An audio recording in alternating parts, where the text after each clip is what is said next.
ಕರ್ನಾಟಕ ವಿಧಾನ ಪರಿಷತ್ 145ನೇ ಅಧಿವೇಶನ ನಡೆದಿದ್ದು 10 ದಿನಗಳ ಅಧಿವೇಶನದಲ್ಲಿ ಎಂಎಲ್ಸಿ ಐವನ್ ಡಿಸೋಜ ಭಾಗಿಯಾಗಿದ್ದಾರೆ. ಇವರು ಮಂಗಳೂರಿನಲ್ಲಿ ಮಾತನಾಡಿ ಒಟ್ಟು ಅಧಿವೇಶನದಲ್ಲಿ 45 ಪ್ರಶ್ನೆ ಕೇಳುವ ಅವಕಾಶವನ್ನ ನೀಡಲಾಗಿತ್ತು.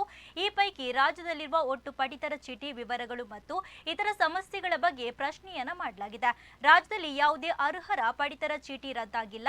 ಇನ್ನು ರಸ್ತೆಯ ವಿಚಾರದಲ್ಲಿ ಗುಂಡ್ಯದಿಂದ ಬಿಸಿ ರೋಡ್ ಕಾಮಗಾರಿ 2025 ಜುಲೈಯಲ್ಲಿ ಪೂರ್ಣವಾಗಲಿದೆ. ನಂತೂರ್ ರಸ್ತೆ 69 ಕೋಟಿ, ಒಟ್ಟು ಕಾಮಗಾರಿ 50 ಕೋಟಿ ಟೆಂಡರ್ ನೀಡಲಾಗಿದ್ದು ಕಾಮಗಾರಿ ಪೂರ್ಣಕ್ಕೆ 2 ವರ್ಷಗಳ ಅವಧಿ ಗುತ್ತಿಗೆಯಲ್ಲಿ ನೀಡಲಾಗಿದೆ. ಜನರಿಗೆ ಬದಲಿ ವ್ಯವಸ್ಥೆ ಮಾಡಿ ಕಾಮಗಾರಿ ಮಾಡಲು ಗುತ್ತಿಗೆದಾರರಿಗೆ ಸೂಚಿಸಲಾಗಿದ್ದು ಕೆಪಿಟಿ ನಂತೂರ್ ಕಾಮಗಾರಿ ವೇಳೆ ಸಾರ್ವಜನಿಕರಿಗೆ ತೊಂದರೆ ಆಗದಂತೆ ಸೂಚಿಸಲಾಗಿದೆ ಎನ್ನುತ್ತಾ ಕೆಲ ವಿಚಾರಗಳನ್ನು ತಿಳಿಸಿದ್ರು. ಕರಾವಳಿ ಅಭಿವೃದ್ಧಿ ಪ್ರಾಧಿಕಾರಕ್ಕೆ ಹೆಚ್ಚು ಅನುದಾನ ಕೊಡಬೇಕು ಅಂತ ಕೇಳಿದ್ದೆ. ಅದು ಕರಾವಳಿ ಅಭಿವೃದ್ಧಿ ಪ್ರಾಧಿಕಾರಕ್ಕೆ ಈಗ ಅವರು ಹೇಳಿದ್ದಾರೆ ಬರುವ ವರ್ಷದಿಂದ 1/5/2025ರಿಂದ ಕರಾವಳಿ ಅಭಿವೃದ್ಧಿ ಪ್ರಾಧಿಕಾರ ವಿಲ್ ಬಿ ಕನ್ವರ್ಟೆಡ್ ಇಂಟು ಕರಾವಳಿ ಪ್ರದೇಶ ಅಭಿವೃದ್ಧಿ ಮಂಡಳಿ ಆಗಿ ಕನ್ವರ್ಟ್ ಆಗ್ತದೆ. ಮಾತ್ರವಲ್ಲದೆ ಪ್ರತಿ ವರ್ಷ 250 ಕೋಟಿ ರೂಪಾಯಿ ಅನುದಾನ ಕೊಡ್ತೇನೆ ಹೇಳಿ ಮಂತ್ರಿಗಳು ಘೋಷಣೆಯನ್ನು ಮಾಡಿದ್ದಾರೆ. ಕಂಬಳಕ್ಕೆ ಅನುದಾನ ಕೊಡಬೇಕು ಅಂತ ಕೇಳಿದ್ದೆ.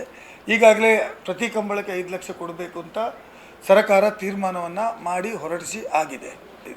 BPL APL ಕಾರ್ಡುಗಳ ಬಗ್ಗೆ ನಾನು ವಿಸ್ತಾರವಾಗಿ ಸರ್ಕಾರಕ್ಕೆ ಗಮನಕ್ಕೆ ತಂದಿದ್ದೇನೆ. BPL ಕಾರ್ಡುಗಳನ್ನು ಮತ್ತೆ ಕೊಡಲಿಕ್ಕೆ ಮಾಡಬೇಕು.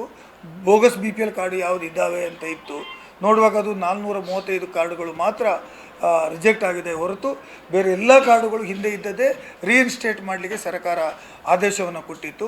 ಇನ್ನು ದಕ್ಷಿಣ ಕನ್ನಡ ಜಿಲ್ಲೆಯಲ್ಲಿ ನಿರ್ಮಾಣಗೊಳ್ಳುತ್ತಿರುವ ರಾಷ್ಟ್ರೀಯ ಹೆದ್ದಾರಿ ಶಿರಾಡಿ ಘಾಟಿನಿಂದ ಬಿಸಿ ರೋಡ್ ರಸ್ತೆವರೆಗೆ ಇನ್ನೂ ಪೂರ್ಣಗೊಳ್ಳಲು ಕಾರಣವೇನು ಅಂತ ನಾನು ಕೇಳಿದ್ದೇನೆ.